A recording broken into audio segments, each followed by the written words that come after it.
Hi, my name is Gordon Berken. I was a builder in Florida for about 20 years, built all over the state, and I thought I would make this video to help inform people about the process on how homes are constructed in Florida. It's a little bit different than the rest of the country. Here we use all concrete. Hope you enjoy. It all begins with raw land. Here we have a site that's been cleared and all the work is about to begin.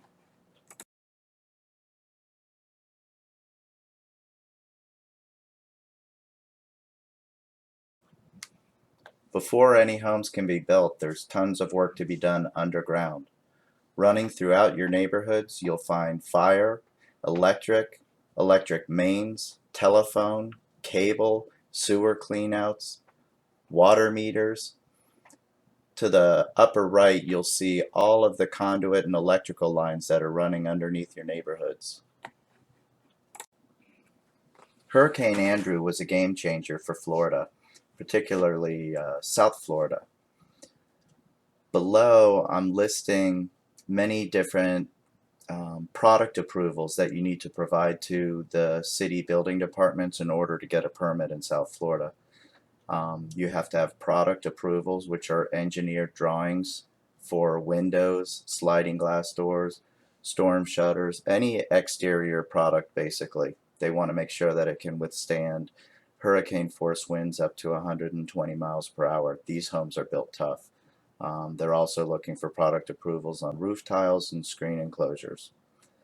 On the bottom you see kind of a sample of a notice of acceptance, also called a product approval. They're generally about 20 pages and they have to be sealed, stamped, and delivered to the building department before you can get a permit. You also have to get permits for the plumbing, the electric, HVAC, the structural portion of the building itself, roofing, and the windows. After about 2 to 3 months in the building department, a permit will finally be issued. The permit and all the related documents that you had to turn in earlier will be posted on site. As you can see here, we've got the blueprints and we're ready to start the process.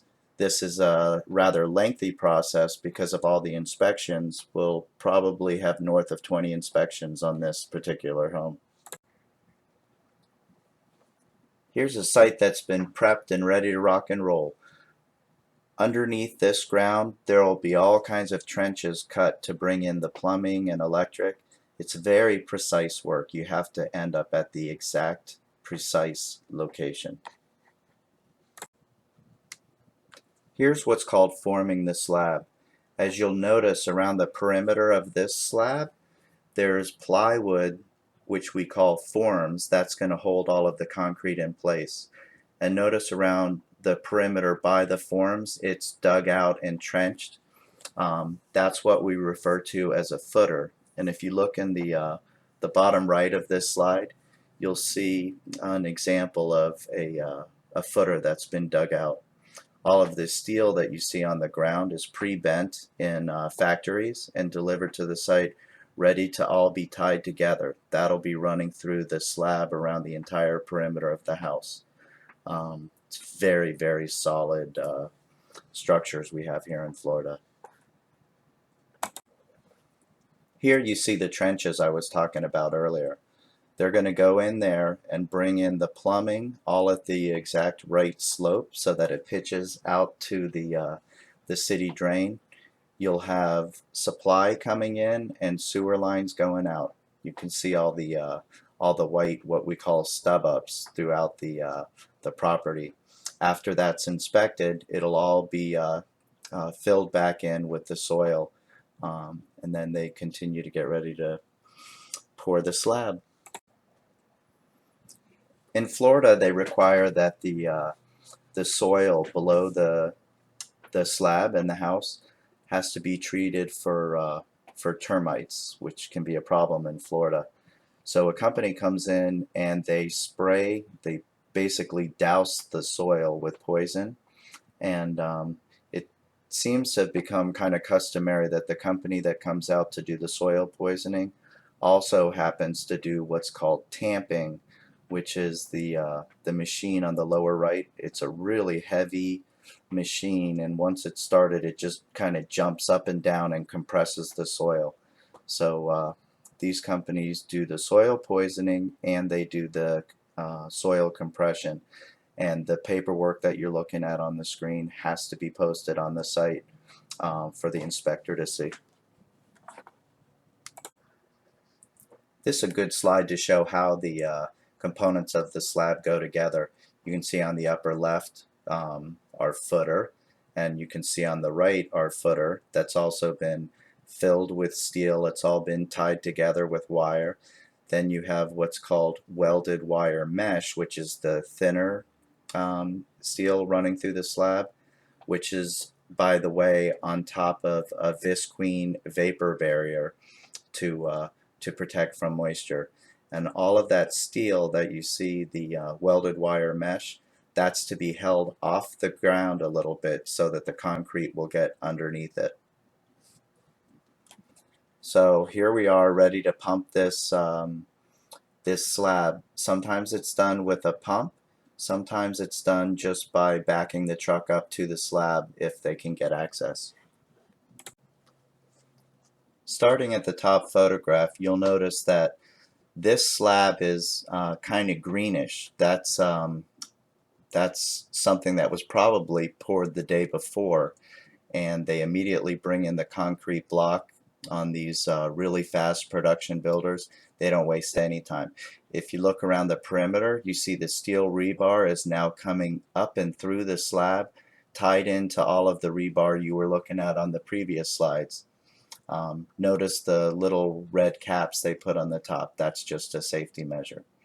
On the bottom left, that's what's called ladder reinforcement, and that will go between the courses of block. That gives it some additional strength. There in the center shot, that's an interesting detail that we see mainly in South Florida. I think they should do this everywhere. There's a little recess, and the concrete block will go down into that recess, and the good thing about that is it prevents water intrusion from water coming through windows or from the roof. When the water gets down there, the only decision it can make is to go out. Again, there's a close-up of the safety red caps for the rebar so people don't get hurt. Here's a good shot of the plumbing coming through the slab, and you can see how important it is that it comes in the precise location that it's supposed to go. I think the photo to the right is showing you the smaller pipe on the left is most likely for a sink. The one in the center is for a toilet, and then the one next to that is most likely for a shower drain. These guys are in the middle of installing the concrete block. Concrete block is typically 8 inches by 16 inches, and they're applying mortar to each one of the blocks as they gently set them in place. The guys normally carry on them a rubber mallet and a level at all times. You can see on the bottom left there's a fella's just finishing up the top, and that last course on the very top is what's called a bond beam, which is a clever invention from about 10 years ago. The center is showing you a bond beam. We also call it a U-block. You see how that particular block is kind of cut out a little bit. That will be filled with steel just like we did in the slab, and it will be pumped full of concrete, which you'll see later. To the right you see a house that's been completely blocked. In fact, the picture on the top, those fellows will probably finish blocking the first story of that house in a single day. It's pretty amazing to watch. What I'm showing you here is a really cool invention that, I don't know, they've been around maybe 20 years. It's called a precast lintel, and these are made to span large openings. Like the picture on the right, you see them circled. They're like for the garage door on the bottom right. Before, we could never span something that big, so we would have to stop, form up concrete, pour it, and it was a time-consuming process. This invention, super strong, and has probably saved about maybe 3 days in the construction process. Here's a few good shots. Starting on the top left, I'm giving you a close-up shot of what rebar looks like. This is what we call number 5 rebar. They use much bigger stuff in commercial projects. There's a picture there showing the tie wire that's used to keep everything together. The one to the upper right is showing a windowsill that's about ready to be poured. Bottom left, notice the knocked out block, the black little squares on the bottom. Those are required so that the inspector, when he comes in, he can see that the steel is there and ready to be pumped. On the bottom right is a better close-up shot of that rebar. Remember, that was going down, tied into the slab, so now it's going to be tied up into the tie beams coming up. Here's a little more about those knockout blocks. As you see, they bust the concrete block with a hammer, and then they come back, and after the inspection is passed, they find little scraps of lumber and they just cover that up so that the concrete won't leak out when they pump it. After the concrete dries, they'll just pop those off. Next, I'm going to be showing you 2 types of concrete beams. A beam is the very top portion of a masonry block wall. In this case, what you're looking at is called a tie beam. And with a tie beam, it's formed out of plywood, and the plywood is nailed into the concrete temporarily until it's filled with steel and ready to be poured with a concrete pump. These homes can withstand up to 120 miles per hour, and it's clear to see why with all of the concrete and steel running through these structures. Strong stuff. Here you're looking at a home that was just pumped with concrete. You can see on the right, the upper right, that's actually the concrete pump, and the picture right below it, you'll see that a concrete truck will come up and will dump the concrete right into the little hopper on the back of the pump, and from there there's a very heavy hose that will take that concrete up and pour it into those concrete beams.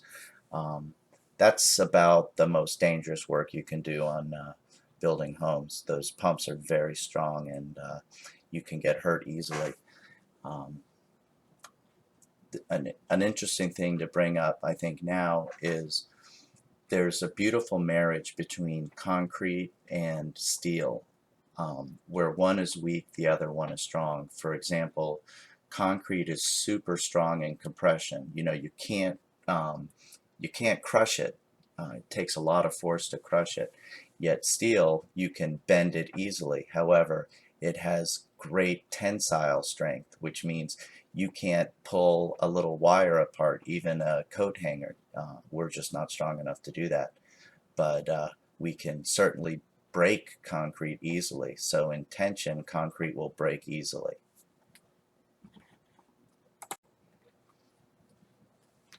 Earlier we talked about the tie beam. This particular beam is called a bond beam. We looked at some of those blocks earlier, but here again, if you look in the upper center, there's a U-block that's basically ready to be installed, have the steel laid inside of there, and then it gets pumped with concrete. The photo on the left shows these little metal plates that are sticking out of the bond beam. Those are called hurricane straps. Those will later be attached to the trusses and hold them down. Imagine all of that steel and concrete working together. These homes are solid. On the picture on the right, you're seeing a mixture of a bond beam going into a tie beam to be able to create that gable roof there. Below that, you'll see a lintel was used. And then on the bottom right picture, you're seeing a picture of a formed and poured beam going across that entire garage. I can't imagine why they didn't just make it with the lintel, but for some reason they decided to form and pour that. Probably one of the most important things about a long-term health of a home really is how these windowsills are handled.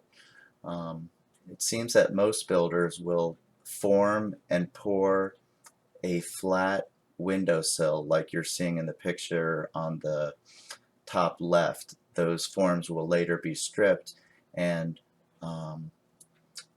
2x4 pressure treated wood, what we call bucks, will be installed on that flat surface and around the perimeter of the window. A much better detail is the one on the right. That was also formed and poured, but notice that it has a little hump where the window will be installed, and then it pitches out of the house. So now if there's a driving rain that's going to hit a windowsill like that, its only option is to stay out of the home and not go into the home. This one was actually formed and poured. They also make what are referred to as precast sills, and really everybody should be made to use those. Now that the beams are stripped and the concrete is cured, we're ready to install the trusses. We refer to this process as flying the trusses. On the top right, that's an example of a first floor truss. That's the type of truss that's going to separate the first floor and the second floor. Notice all the webbing, that's engineered webbing to allow for all of your utilities like pipes and electrical and air conditioning to run through those webs. This is a manufactured product. It used to be they would all be made by hand in the field, but now they're made in factories and delivered ready to be assembled like a puzzle. The trusses are made from a really strong structural type of lumber, which here what we use is southern yellow pine.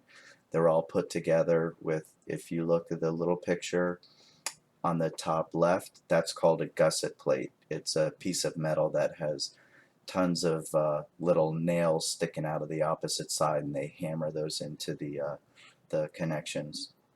On the bottom left, these trusses are getting pre-assembled. Some of them, it's probably for a little roof section, and then the entire thing will be flown into place with a crane. As you can see, the bottom right, they're right in the middle of assembling that puzzle right now. Here you'll see a lumber delivery being made pretty smart before the trusses are flown. Make it a little more convenient for the guys working inside. If you can see all of the metal clips coming out of the beams in this townhouse community that you're watching, those are the straps that are connected to the trusses when they're flown in place. Strong stuff. After the trusses are all assembled, we can deliver the plywood and start to nail that down. Usually the plywood is delivered with either a crane or with a special forklift called a lull. The material's all brought up there, the guys have their nail guns, and they just start banging away. Put a note down there, it's one of my favorite sounds when the guys are up there going pop, pop, pop, pop, pop. Those nail guns, it's pretty cool. An interesting thing here is that the plywood that's used in Florida is typically, you know, southern yellow pine actual wood plywood. You'll not see any OSB board, you know, oriented strand board. You don't see that particularly down here in South Florida. Sometimes you'll see it up in Tampa or Jacksonville, but not in South Florida. And it's a rather thick plywood. It's called 5/8. Got a few things to show you here. The top left photo, that red metal column is called a lolly column, and sometimes those are used to provide support to enhance the architectural design of whatever they're trying to achieve. But lolly columns are used from time to time. On the bottom left, those are temporary steel, what's called shore posts, and they install those on the first floor to be able to support the heavy weight of the trusses, I'm sorry, of the drywall that's going to be loaded on the second floor later. Without those support posts, it would crash through. On the top right, just another shot of some fellas installing the plywood, cutting it to place. You'll see they'll cut off those ends and marry it all together. What we're looking at here is called the dry-in. Basically, they come in with a oil-based product called felt, and they install it with these little round tin pieces that we call tin tags. You see the fella on the left is doing that right now. The guy in the center is doing the same thing. The guy on the right is installing the metal drip edge, which goes between the edge of the roof and the fascia board, which we didn't even talk about that on the last slide. Fascia board is also done right when the trusses are completed. Here, this fella is putting metal in to permanently keep this house leak proof. Well, at least for hopefully 30 years, eh? Yeah, this one is getting dried in, and once they're done, other workers will be able to work inside the mechanical trades, and everybody can work without having to worry about their stuff getting wet. The top portion of this slide is showing the finish coat that goes on top of the lightweight felt being installed. And today there's two ways of doing it. The old style, which is laying a heavy oil-based modified bitumen product into hot tar. Super dangerous work, but very good long-lasting roof. On the right, you're seeing what's trending now is a little more popular. Instead of using the hot tar, they use a heavy-duty material that has adhesive made into it. So they just peel off the backing and stick it right to the plywood. I personally prefer the old hot mop, but that's just me.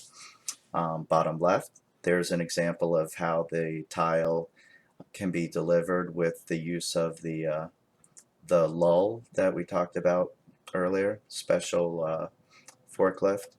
On the center is a gentleman who's installing the metal edge that goes underneath the roof tiles with the little weep holes to allow any water that happens to get through the tile to still continue to fall off the roof. Here they're using a double roll roof tile, very popular in South Florida, and they'll be installed with one of two methods. They can nail the tiles directly to the plywood through the roofing material, which to me is the dumbest thing, because why are we going to fill our brand new roof with thousands and thousands of holes? The tiles have a little hole in them so the nail can go through there without breaking the tile.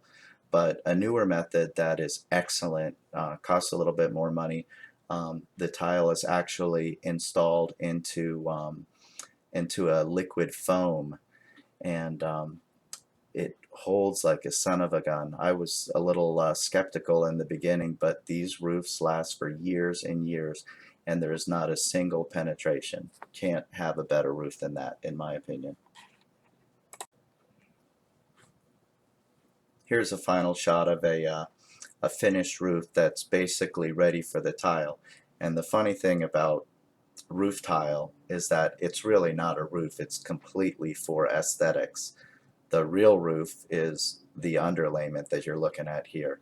Notice the metal that's called ridge metal, and that's used to let heat out of the home in the summer months, and there's a special cap tile that will go over that. The what we call goosenecks, you see two of them there. Those are what are used for venting air out of the home. You know, bath fans, and the little pipe next to the right gooseneck. That's a plumbing vent. That's probably for a toilet or something that lets the air out of the house, so your house doesn't stink. And then around the perimeter where you see that fascia board, there's metal that wraps around there, so when the water gets to the end, it doesn't touch the wood and create wood rot, so that fascia wood stays nice and dry. Here's a more common delivery system for roof tile. You see that conveyor belt. It has these little red things sticking up that hold the tile in place, and they load those tile up onto the roof, a bundle at a time. There's usually about 8 to 10 tiles in a bundle, and here in South Florida those bundles have to be tied together in case a storm would happen while they were under construction, so those tiles can't go become flying debris. Also interesting in this shot is you can see deliveries were made of frame packages that'll be used to start making the interior walls. Yeah, you'll notice that most of the framing in South Florida is metal. You see those metal sticks coming out of the windows. South Florida is primarily metal framing. Over on the west coast of Florida, it's kind of a mixed bag. Up in Tampa and Jacksonville, you generally only see wood framing, but down here in South Florida, it's all metal framing. You can't even find too many people that can do wood framing down in South Florida. Once the roof was dried and we were able to start working inside the home, there's a few things going on here. On the shot on the upper left, those little strips of wood are called furring strips, and you'll notice they're like greenish in color. That's because they're pressure treated. We want to use pressure treated lumber whenever we're attaching lumber to concrete block or concrete slabs. And the purpose of the furring strips is to keep the drywall that'll later be hung a little bit off the wall, about 5/8 of an inch away from the concrete block. And the reason for that is we need space behind the wall to run your electric and plumbing. On the right, upper right, I'm showing you an example of what's called a wood buck. Again, it's pressure treated material. Normally for window bucks we're using 1 by 4 inch pressure treated lumber, and those will be installed directly to the concrete block using either Tapcons or these special shots that they use. On the bottom left, just an interesting note, you see all the furring material to run our electric, and around the windows they've got nice sharp corners so that we can later finish the drywall nicely. Important shot on the bottom right. Again, that's another shot of a pressure treated window buck, but what's a really important detail, which I notice a lot of times, the guys kind of skimp and don't do this, but before that pressure treated buck should be attached to that concrete block window opening, it really should have a very heavy bead of caulk so that water can never get behind that window buck. That's often a future leak waiting to happen when they skip that important part. Again, illustrating the importance of preparing those bucks properly. Picture on the right is a good picture of a buck system that's been installed very well. You can see the white caulk going around the edge of it, and those window bucks are attached to the concrete block. This is a really well done job. Picture on the upper left, again, is just showing the nice bead of polyurethane caulk, which lasts years and years. Excellent detail. Remember earlier we were talking about the requirements for getting a permit, all of the product approvals and blah blah blah. Here's an example of the type of tests that window manufacturers had to go through in order to be able to sell their products in South Florida. And by the way, many window companies exited from South Florida because the cost to go through all of this testing was I think it was about $30,000 per assembly. So it was very, very expensive. Now many more window companies have re-entered the market, but back after Andrew, there may have only been 3 companies making windows in South Florida. Here's an example of the missile impact testing, where they take a 2x4, put it inside this device, and then shoot it at the window. The top one is showing just a normal window, and you see that the 2x4 missile goes right through that without a problem. And then on the bottom is what's called impact glass, and there the missile hits the glass and breaks the glass but won't go through the window, and it just deflects back out. As you can see here, framing has begun, but I'm showing you this shot because it's interesting.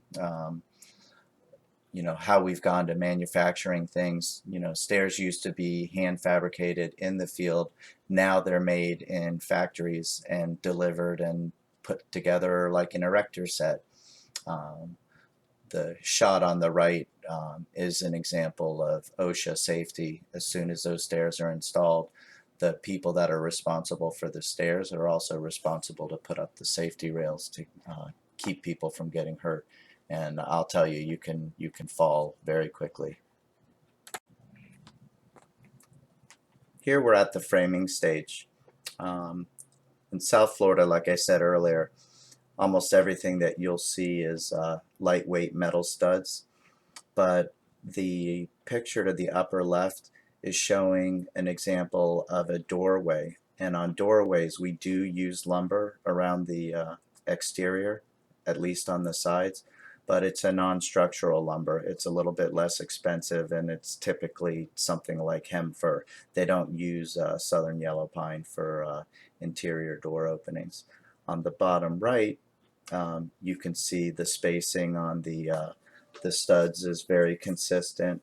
On the floor, you'll see a metal track that the wall studs slide into, and then they get screwed to the metal track on the floor. And there's an identical metal track up at the ceiling where the top of the metal studs get screwed into. Just an interesting note on this particular builder, they're screwing the metal track directly to the floor. I personally prefer to first put down a 2x4 before putting the metal track. It provides a better nailer for the baseboard that'll be installed later. Okay, we're at rough plumbing stage. There's an awful lot going on here. Let's start with the upper left. There's a picture there of a red and a blue pipe. Clearly the red pipe is hot water, the blue is cold water. This seems to be more in favor these days with production builders. And I personally prefer copper. In any event, this is what's being used here, and you'll notice that the pipes will go through the metal studs, and in the metal studs where they have pre-cut holes, they put these plastic guards to protect the pipes from getting cut by the sharp metal from the studs over time. this particular installation would fail inspection if the inspector saw that they didn't fully foam that one opening there. The photo underneath that, we see the hot and the cold pipes coming down to feed what will later be a lavatory, bathroom sink. And notice on the blue pipe there's a connection for a gray pipe. That is the water supply going down for the toilet, and you'll see there's a little shut-off valve installed right there. Also notice the white pipe in the center, that's called the vent stack, and if you look real quick to the upper right, you'll see that goes up and through the roof and has a lead covering around it, and that will allow bad odors to escape out of the roof. Also interesting, back where that vent stack is on the left picture, you'll notice there's a little piece of steel metal that is installed in front of that pipe, and that's so that that pipe will be protected when they start installing the drywall, so they don't accidentally send a drywall screw through a supply line or through a drain line. On the bottom right, this is a super important installation method, and it's probably good for you to see this.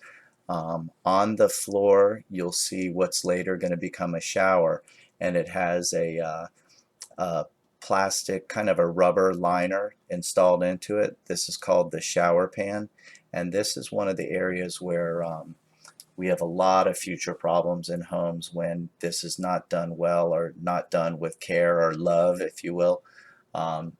If somebody is going about their job and doing this really quickly or without due care, we're going to have problems down the road.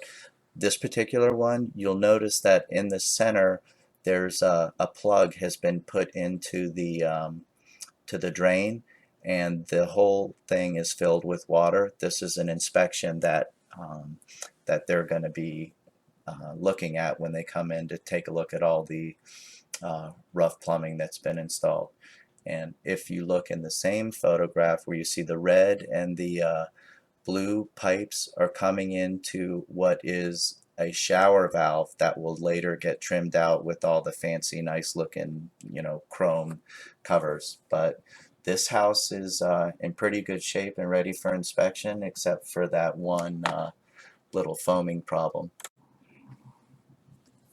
Here's another good example of a house ready for rough plumbing inspection, and it looks really good. In the top left photo, you see the supply lines coming in for the bathroom sink. To the right, you see on the floor, that's the future toilet drain. Right behind that is the supply line that'll feed the toilet. This particular one is a bathtub, and you'll notice that it's filled with water, ready for inspection.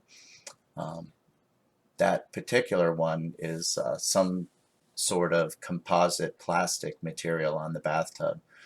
The other example on the top right, that's a relatively low-cost enamel steel tub. It's not like the heavy cast iron tubs, but they're fairly durable, and they'll do. Picture below that is showing a bath and shower valve has been installed, and you'll see the small pipe pointing into the bathtub. That's really the size of the pipe that supplies your bathtub. You just never see it because it's covered up. The pipe going up will be to feed the shower head. On the center, on the bottom, I'm just showing you again the metal protection plates that will stop a screw from going through a pipe. And then finally, on the bottom right, that's what your shower supply line looks like.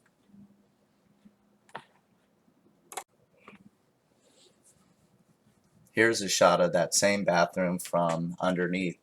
You see it's beautifully foamed, and you see all of those pipes are running through the webs of those trusses that we talked about earlier.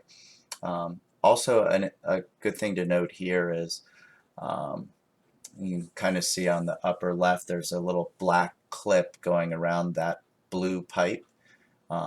You'll see those throughout. Those are used to keep the pipes from vibrating, which back in the day could become very noisy inside of a home. Here's a good shot of a laundry room. Um, Again, like many other inventions, the top left, um, that's how we hook up supply lines and waste lines in laundry rooms these days. You know, obviously the left one is hot, right one is cold. Below that, you see a shot of a prefab dryer vent that'll get screwed into the studs and later will be covered with drywall. On the right, you see that that same prefab supply on the left up high, and then on the right you see where the dryer will be installed later, and that vent goes all the way up and through the roof.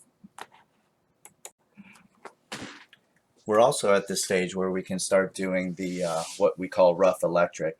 Um, all of the wires are fed to what's on the upper left, which will be where the breaker panel is, and the wires are going from there all over the house. Typically you'll have like 3 to 4 light fixtures will be fed to a single breaker, but certain items need a dedicated breaker, like a microwave, for example, that can only have one wire going from the microwave directly to the breaker panel. On the upper left photograph, we're looking at how the wire is fed through the metal studs, and again they put a plastic protective ring to keep the wire sheathing from being cut and causing fires or electrical shocks. To the right, that's a picture of what we call a 3-gang box, and that will accommodate either 3 switches or 3 receptacles or a variety of both. The bottom left is just a typical light fixture. You see it's on a metal rod, so you can kind of adjust it to the right or to the left. And on the bottom right, that's a shot of a recessed light, which we also call hi-hats. And in all of this, you'll notice the white wiring. That's called Romex, and it makes wiring a house so much easier than having to do it inside of conduits, but it's only allowed in residential construction. If this was a commercial building, all wires would be inside of metal conduit. Here we've got a little more on electric. Top left, remember the furring strips that we were looking at earlier? You see that we can get the Romex now in between the drywall and the concrete block, and again we're using the protective metal plates to make sure we don't send a drywall screw into a live wire. Bottom left, in this community the electricity is coming from underground. In many communities it's coming from overhead poles, but not here. This is good because when electricity does go down, stuff that's coming in from underground is rarely damaged by high winds. Center photo, that's where the power utility company will be able to keep track of how much of their product you're consuming so they can charge you properly.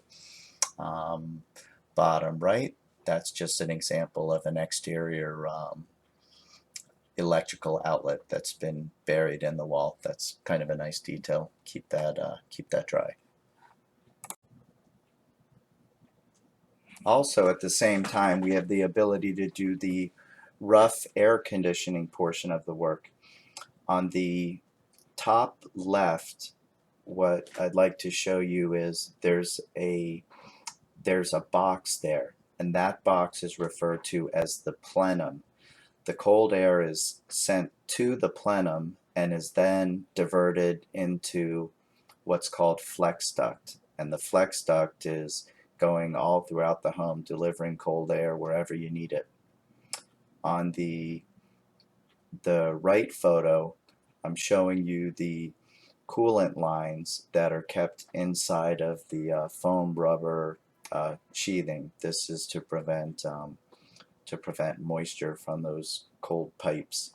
Also, to the right, where I've circled a white pipe, that is that's the condensate pipe.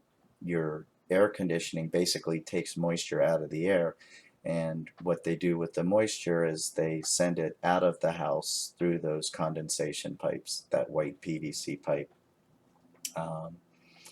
To the left, we're just showing again a plenum that has the flex duct coming out of it and being sent all over the place.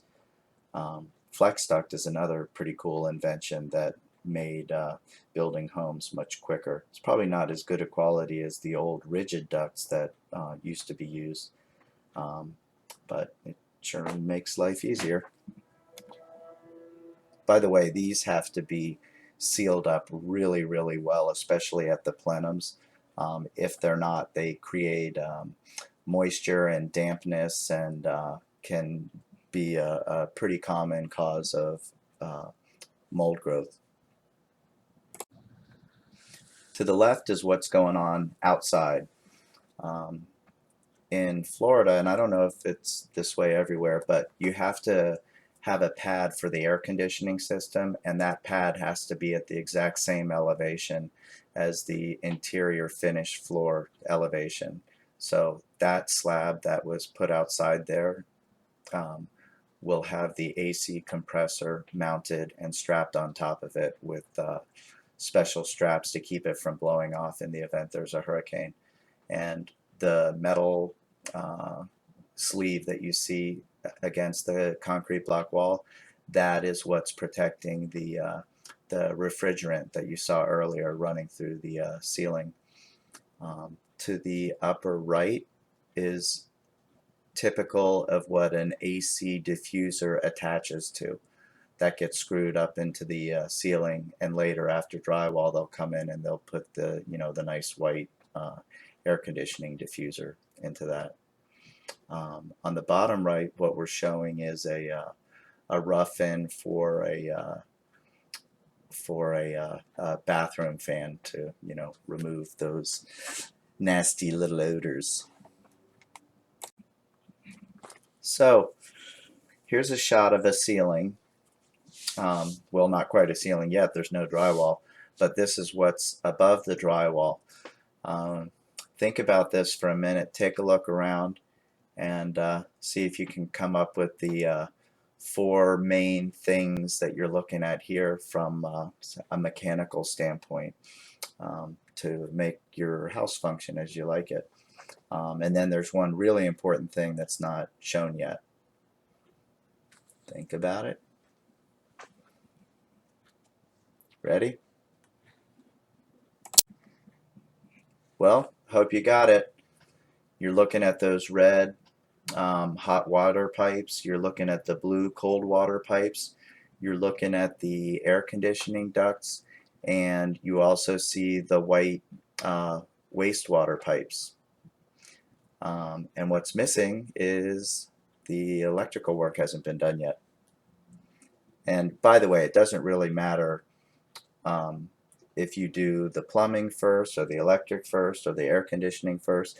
You just don't want to be doing it all at the same time. It's a real good way for guys to get into fights.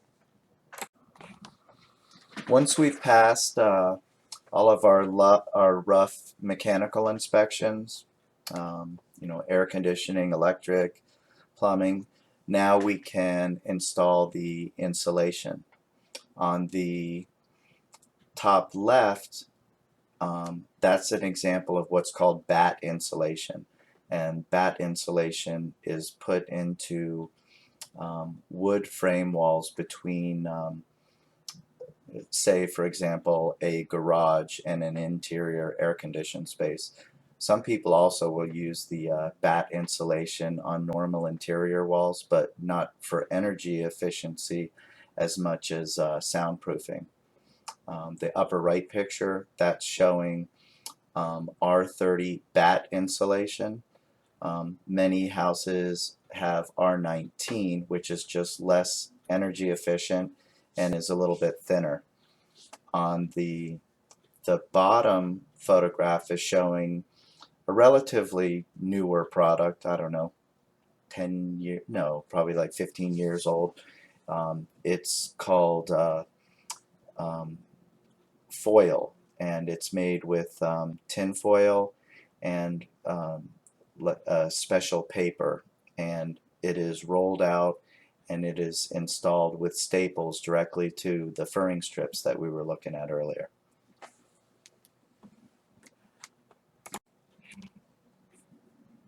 Roof insulation doesn't necessarily have to be rolled bats. In many cases, the insulation is blown into place with tubes, as you can see there.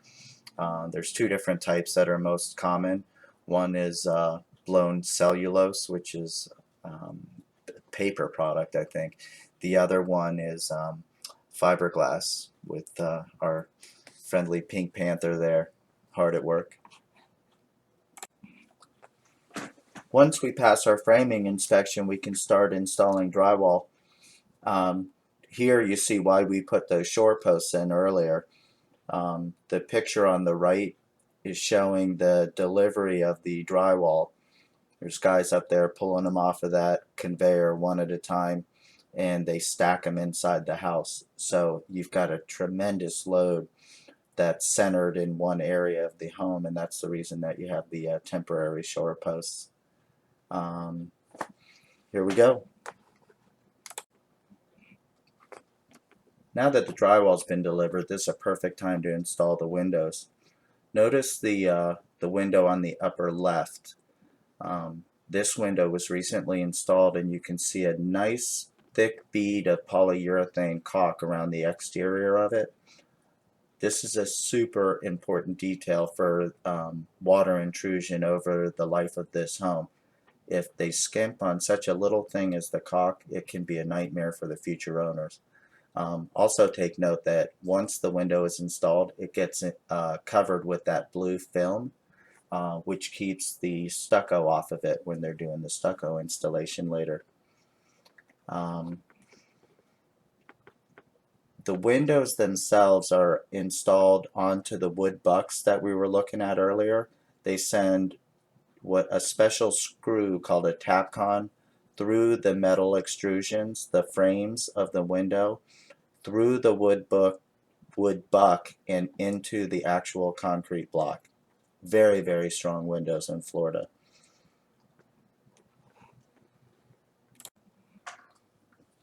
So here we are back inside the house, covering up all of that hard mechanical work that was done earlier. Take a notice on the upper left, all of the holes for the electrical outlets are cut out by the what we call hangers, the drywall hangers. And you can also see that, you know, once the board goes up, you no longer can see what's behind the wall, and that's why those metal plates were so important, to make sure we didn't send a drywall screw through an electrical line or a plumbing line. That can be a source of a future leak when a drywall screw is rubbing against a pipe over time and finally cuts through it. Also, sometimes they'll screw directly into the pipe without even knowing about it. Picture on the right is just showing you the drywall installation, and it's covering the vent stack that we also spoke about earlier. And in Florida, I don't know about the rest of the country, but in Florida you have to get a drywall inspection, and what they're mainly looking at is to make sure that the spacing of the screws is proper and that you're not exceeding 7 inches.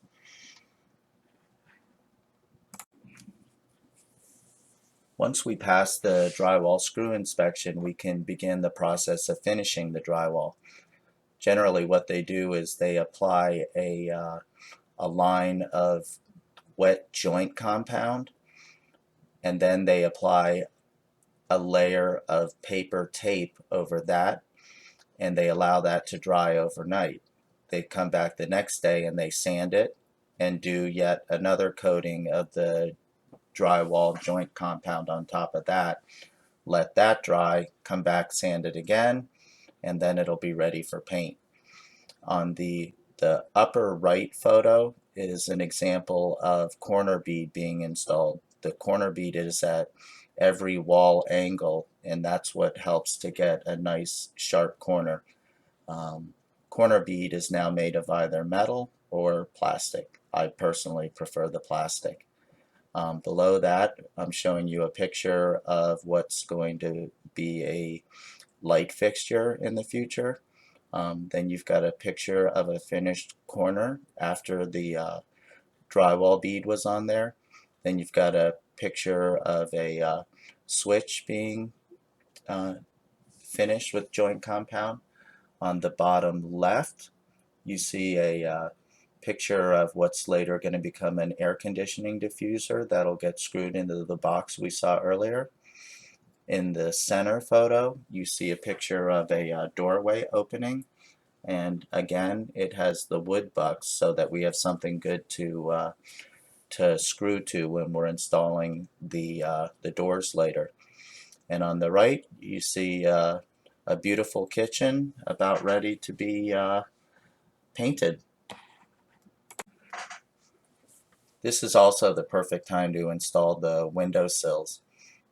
Just like the drywall, they tend to use joint compound to set the new windowsills into a bed of joint compound. Just let that dry, easy peasy. In Florida, it's very common to use what's called Carrara marble, which is what's shown on the top. We also see travertine being used, and in some parts of the country they use wood. You don't see that much in Florida. And another popular product is some of these plastic-based materials, maybe like a Corian. While work was going on inside, there were other workers outside.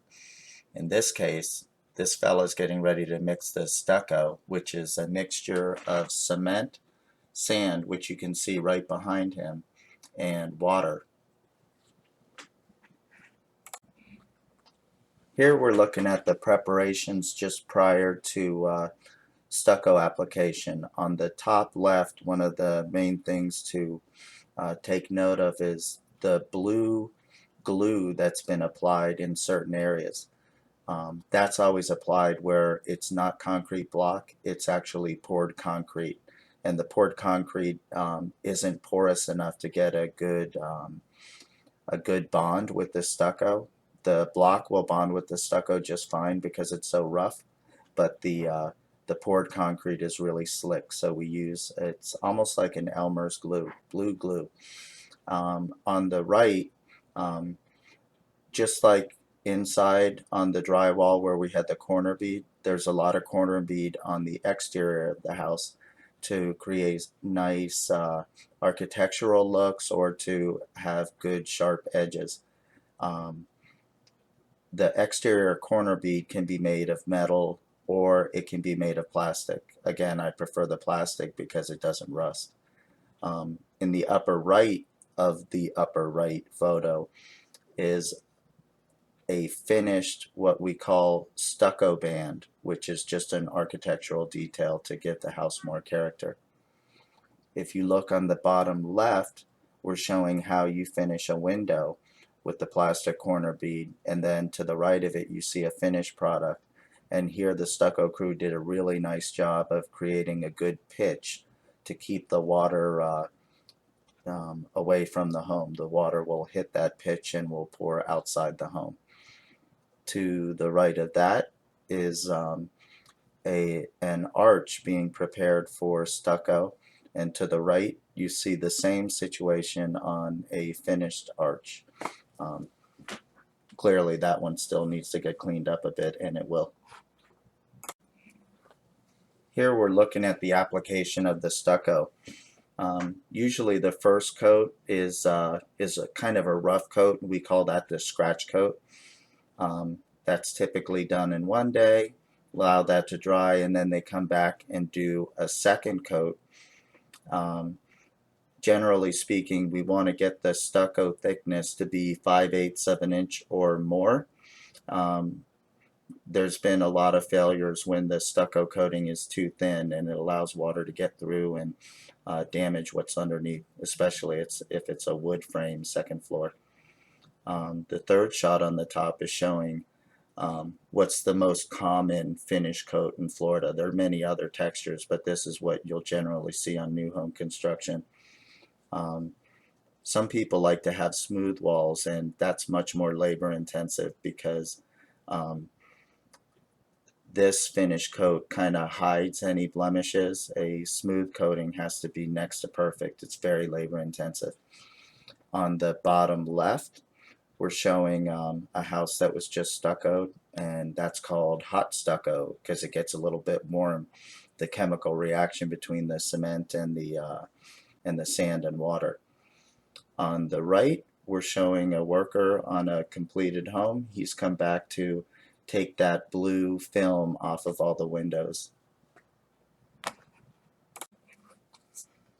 On a side note, two things of note on this shot here are in new home construction, the roof tiles are loaded onto the roof, and you can see that they're, very well distributed. They have to let that tile sit up there for a period of time to settle with the trusses, and if they install it too soon, the roof and the trusses are going to settle a little bit, and it could result in the tiles coming loose or cracking. Another thing to note here is right now the fascia has not been painted. This is when the painters generally like to come in and paint the fascia with spray guns before the roof tile is installed, because they can very quickly go around the perimeter of the home with the paint sprayers and not have to worry about getting overspray on the tile. Well, now it's time for the gingerbread, if you will. On the top left, you can see they're installing these basically decorative, non-functional shutters for curb appeal. They're also installing these foam stucco bands. They look nice, but they don't seem to hold up for a long period of time. Birds love to peck at them. On the top right, that's an example of the simulated stone veneer that's made in factories and delivered to the job site and put together like a puzzle.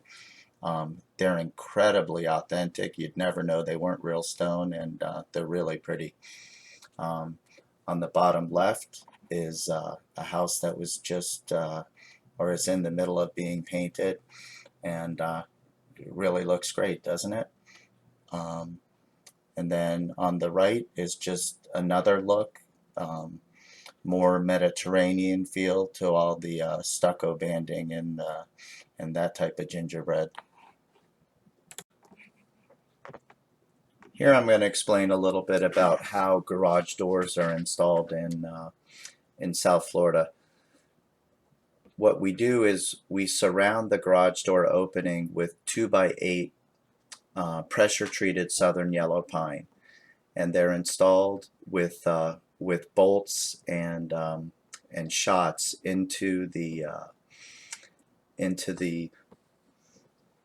concrete block, and later the building inspector is going to come out and make sure that the spacing of the bolts is appropriate before the door can actually get installed.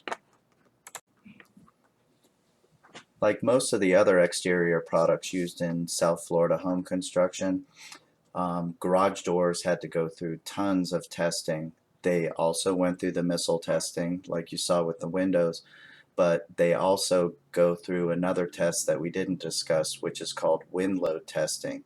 And they have these gigantic fans that will push air at 120 miles per hour towards various structures that are being tested to make sure they can withstand that type of wind force. And they also do it in the reverse, sucking the air back towards them, back and forth, to make sure that they can withstand the wind pressure. These doors are probably twice the weight as a typical door that's used in the rest of the country. To the right, I'm showing the garage door bucks. Again, I've got a typo here. They're not 2x6, they're 2x8s, and they're installed with metal anchors. On the bottom left, I'm showing you two examples of the side rail attachment. Those are bolted into those 2x8s, and then the door lift can be attached to the ceiling, and electrical was provided for that way back in the rough electric stage. And the picture on the right is showing a final finished garage door product. Interior and exterior doors can be installed now too. You'll notice on this one we've got an exterior door, and they've fished the alarm wire through the frame of the door. And also note that it's being installed against, again, pressure treated southern yellow pine. And also take note of the shims that are used to keep the door tight. So behind your casing, you don't realize it, but your doors are not actually tight against the wood framing. They have shims in there that keep them plumb and straight. Here's an example of interior doors going in. What we see most often now are what's called pre-hung doors, which is another great efficiency. These are doors that are manufactured in a factory and delivered to the home ready to slide right into place. It used to be all of this stuff was done by hand, and it was extremely time consuming. So this another good improvement. And again, over to the right, I'm just showing you the shims that are on the sides and the tops of your doors.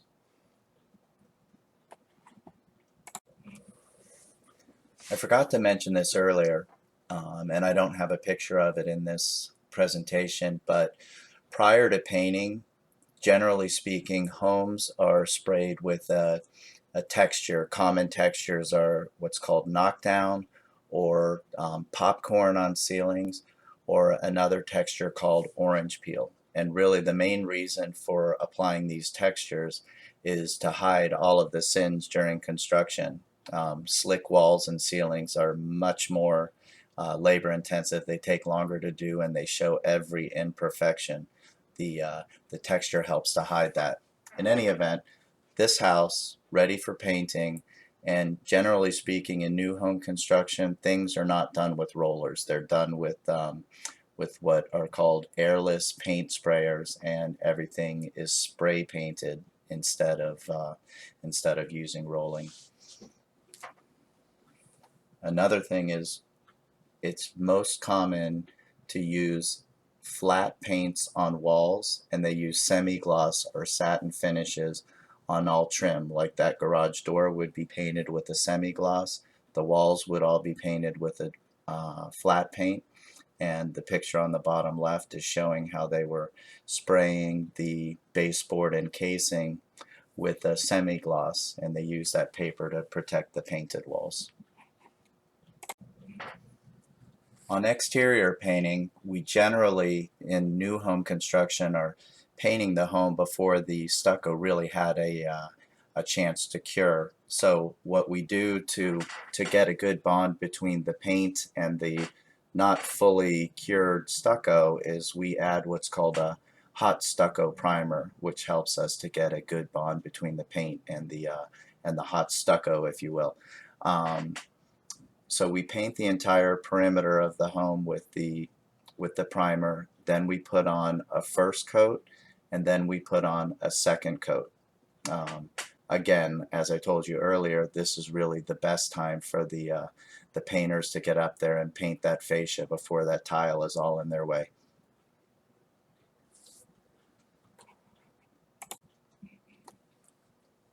Here's an example of the typical types of flooring used in Florida. Starting on the far right, you're seeing varieties of engineered wood, which is a great product. It's great for Florida. However, if it gets wet for an extended period of time, it may have to be replaced.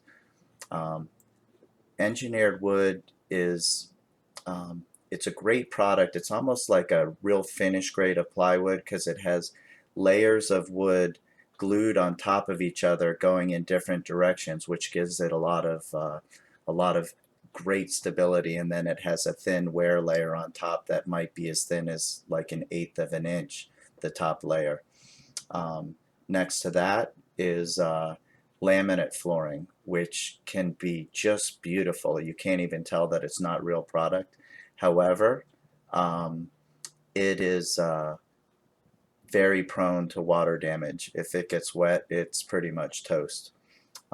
In the center, we're looking at various tiles that come in all kinds of shapes and sizes and durabilities. There's ceramic, there's porcelain, um, and it's a great product, and it's the most common type of flooring that's used in South Florida. You won't find hardly any vinyl is used in South Florida, but it's very common in the rest of the country. To the far left is a variety of some carpets. What you're looking at there is really kind of more high-end carpet that has a lot of textures and comes in a bazillion different colors. Most carpets in the world actually are manufactured in Dalton, Georgia.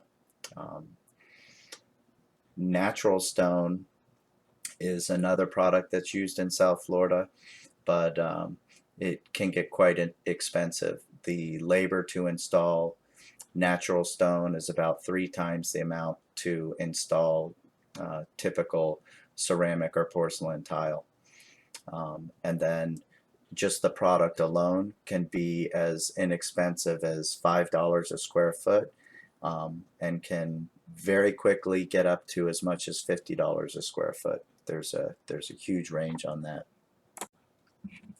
I'm going to give you some examples of the installation methods on the various different types of flooring. The first one that we're looking at here is tile.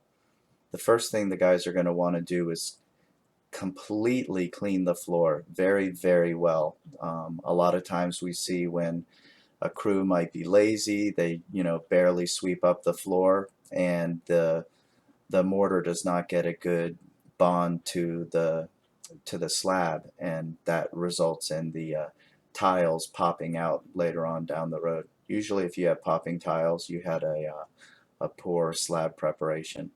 Second shot is showing a man cutting the tile. The third shot is an example of the thin set that is troweled onto the concrete slab, and then the tiles are very gently laid right on top of the troweled on thin set. Bottom right is basically the last step. The day after the tile is installed, the guys come back and grout all of those joints, and cleaning up that grout is very, very critical.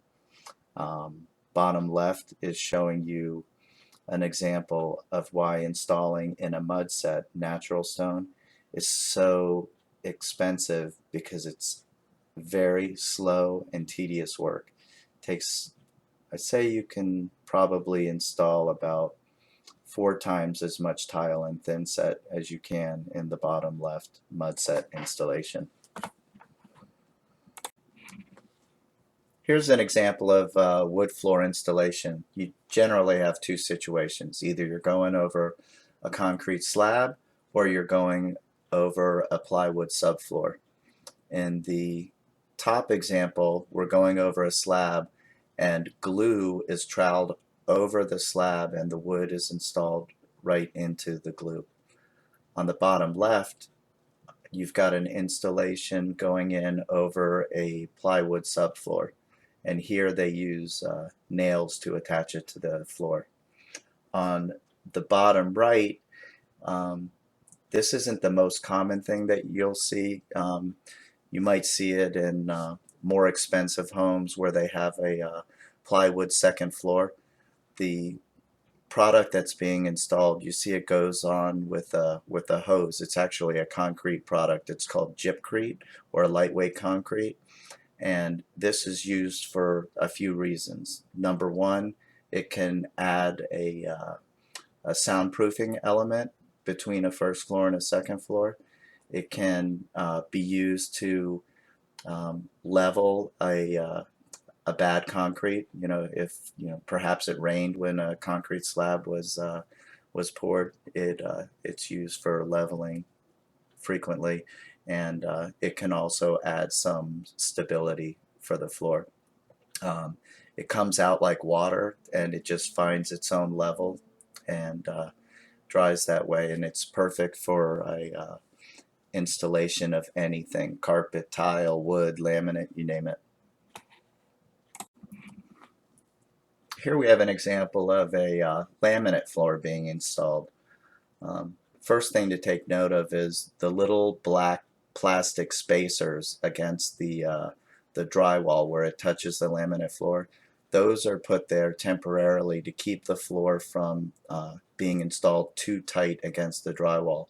As the floor expands and contracts, that could cause it to create a bow. So if you ever have a laminate floor that's bowed, odds are they just installed it too tight to the exterior walls. Here we have a fresh slab. You first put down a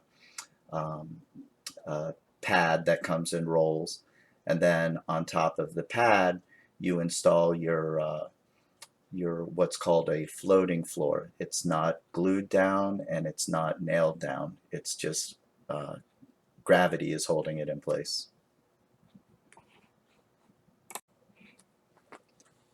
Lastly, we have a carpet installation. On step one, you first put down the carpet tack strip. That's what will be used to hold the carpet in place. It has little tiny, very sharp nails, and that grips onto the carpet and keeps it from moving.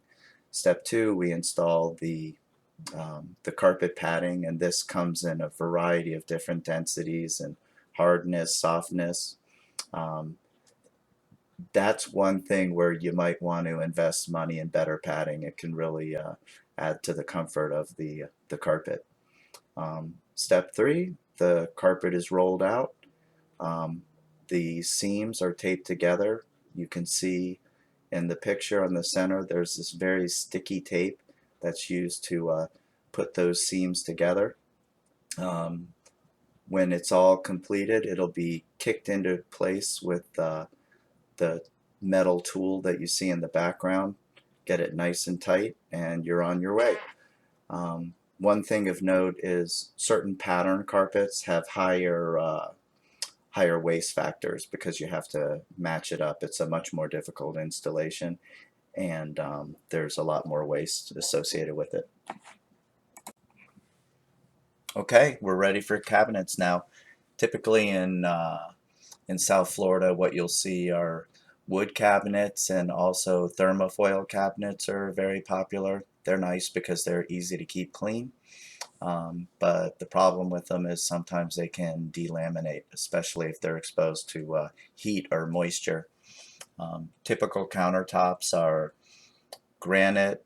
Quartz products are becoming very popular, and mica is still fairly well used, but by far the most popular product is granite. And clearly stainless steel is also very popular on appliances. And just as a side note, in production home building, typically they'll put in the cabinets and then do the tile work, so they're not putting tile underneath cabinets needlessly. It's a waste of money. But in the restoration business, that can create problems for the restoration contractor. Here's an example of different cabinetry styles. It's good, better, best, if you will. Starting on the left, that's the most expensive type of construction. It's all solid plywood, construction of the boxes, very good quality. Um, you'll see below the drawers are full extension. Everything is dovetailed, put together. That's the most expensive type of construction. In the center is also solid plywood construction, but it's a thinner grade of plywood, just a little bit less expensive. And the hardware, while it's full extension, it's a lower grade of hardware, can't support as much weight as the one on the left. And then what you find on the right is the lowest grade. It's a particle board box, very low quality hardware, and I personally won't provide that type of product. You know, we want something that's going to last for our customers. And then on the bottom right is an example of a plywood versus a particle board construction.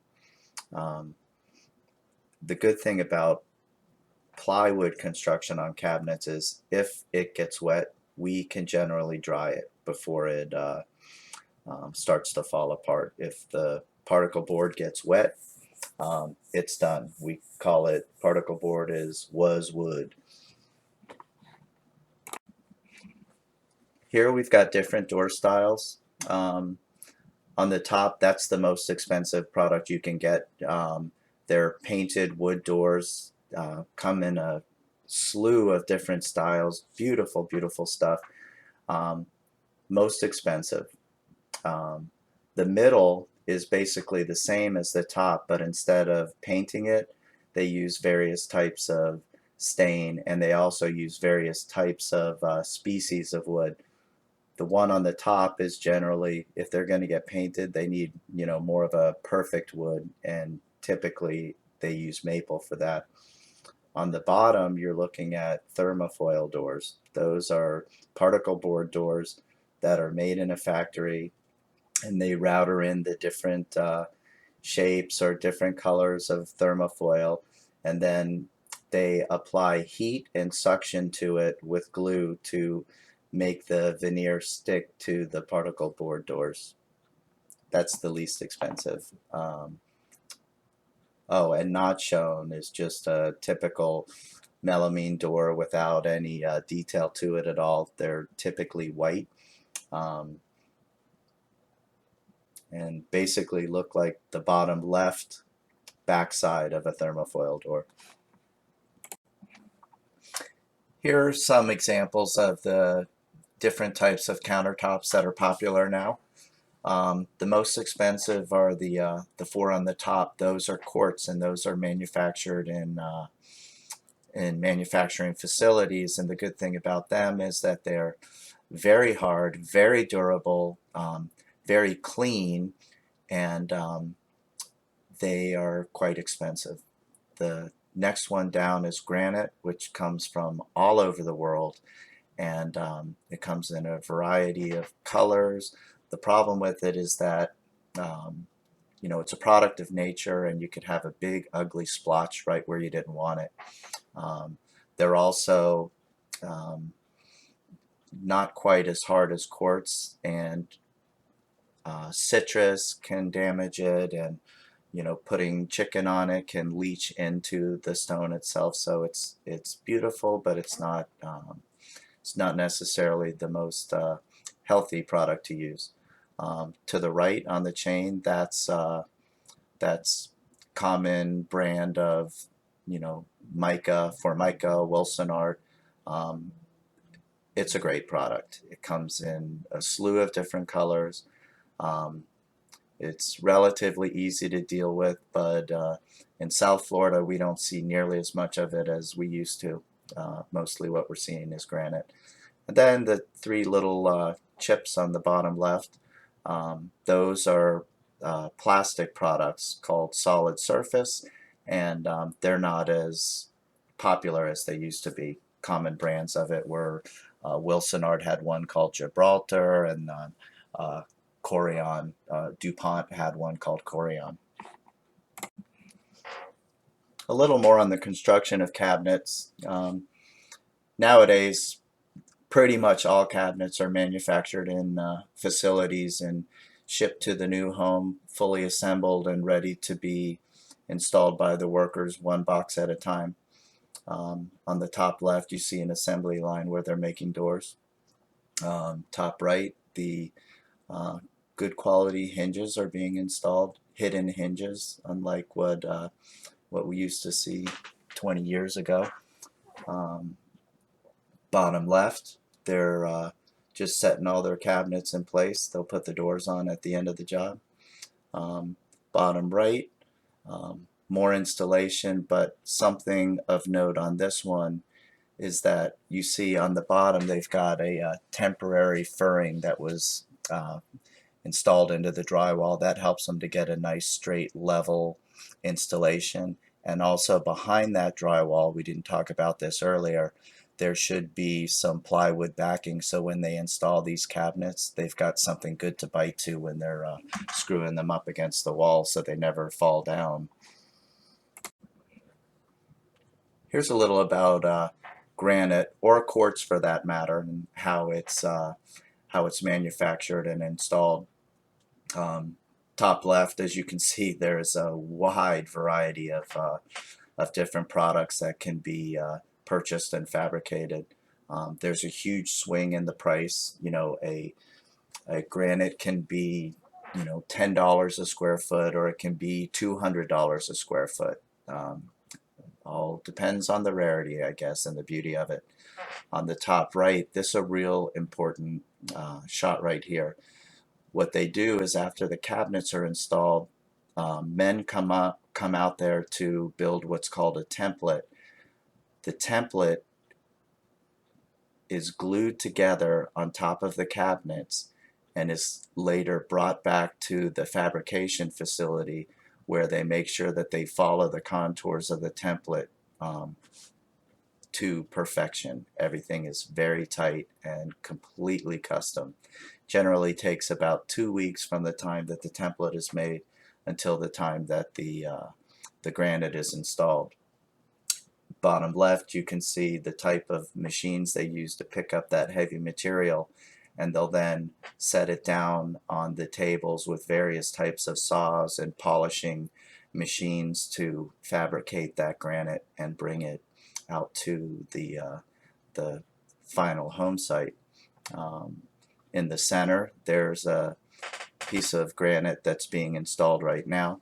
Interesting to note, where the sink goes, you'll notice that they've stiffened the strength there because that's a common location for granite to crack while it's being installed. So they beef it up, usually with a metal rod that they implant into the granite.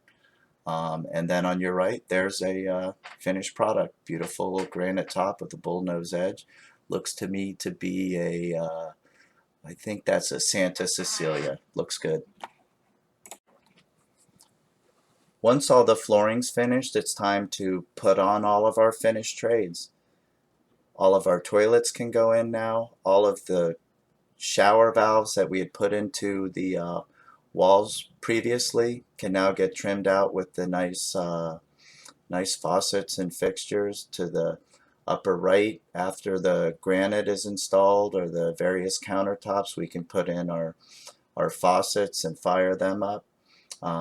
Everything that you're looking at here will go through a final plumbing or electrical inspection. Bottom left is when we trim out all of our electrical plates. Here in the picture next to the electrical plate, that gentleman is installing a ceiling fan. To the right of that is a typical vanity bathroom fixture.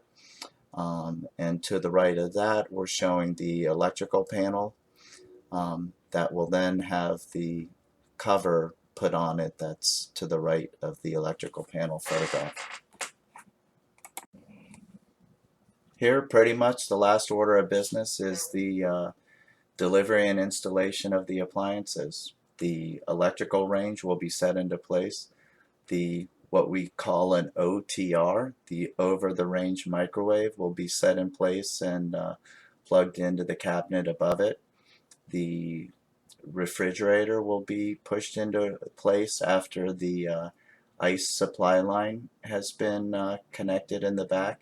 The dishwasher will be installed and attached to the countertop so that it's set in place, and the water and electrical connections will be made there. Bottom left, the washer and dryer will go in. The dryer will be connected to the duct that we looked at earlier, and the washer will be connected to the supply water, hot and cold, and will also be connected to the sewer line to get rid of all of the used water. So there you go. Time to move in now. Johnny and Mom and Dad are moving into their house, and get ready for decorations and pictures and years of hopefully good memories. Put your artwork out, put your rugs down, set your plates, have great dinners, and good time with friends and family.